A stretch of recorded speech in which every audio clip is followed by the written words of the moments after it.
When I first met my mentor, Mr. Earl Shelf, he said, why don't you set your goal to become a millionaire? I thought, well, that's nice. Yeah, it's got a nice ring to it. Yeah.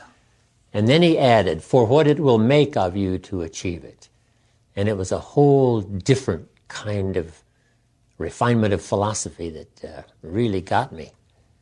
And he said, it's not getting the million that's important. It's what it makes of you to achieve becoming a millionaire. He said, then when you finally become a millionaire, you could give the money away, because what's valuable is not what you got, but what you became in the process. Exactly. Yes. So I've got two ideas on that. One is look what you can become in pursuit of what you want. And then the other is look out for what you become in the pursuit of what you want. Exactly. Yes. Don't compromise. Don't give up on your principles. And always try to do the right thing. Although sometimes what seems to be right, we do it, and it turned out that we were just a little bit off-center in our thinking at the moment. But that can all be changed. Everything can be changed, revitalized, reorganized. You know, I've been through it in the 77 years a lot of times. One of the best ways to teach even personal development is economics. On my seminar today, I'll draw a little chart. It says in America, economics starts at $5 an hour and goes way on up. Top income last year, I think, $32 million. So we call it a heck of a ladder. Yeah.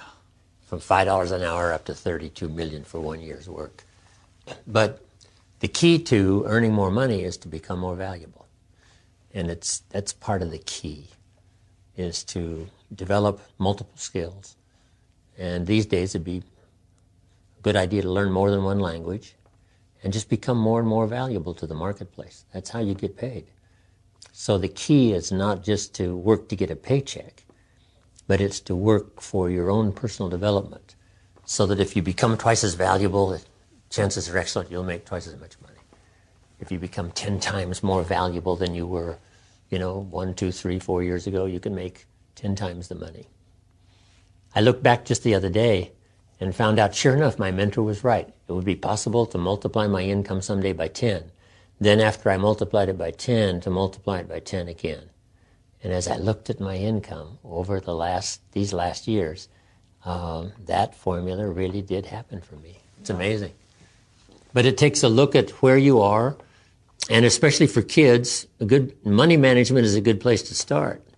Don't spend more than 70%, and 10 cents for charity and church, 10 cents for active capital, 10 cents for passive capital.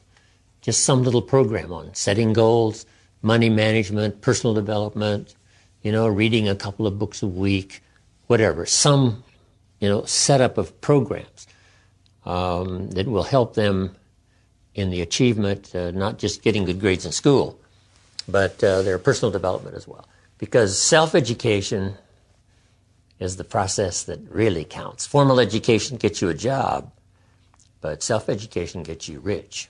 Yeah, exactly. I'm 25 years old, and I hear the philosophy, profits are better than wages. I could have learned it at 15. But it just, no one brought it to me until I was 25 years old. Profits are better than wages. Wages make you a living, which is fine. Profits make you a fortune, which is super fine. Yeah. And then I learned, starting at age 25, that I could work on projects that brought me both wages and profits. And then pretty soon, I dropped the working for wages and concentrated just on working for profits. Those little refinements of philosophy, right? Formal education gets you a job. Self-education gets you rich. Right. And then work harder on yourself than you do on your job. If you work hard on your job, you can make a living. If you work hard on yourself, you can make a fortune. Mm-hmm. I picked up on those little gems of philosophy because it totally reorders your direction. Mm-hmm. The next 5 years, you're going to be going somewhere. And the question is where?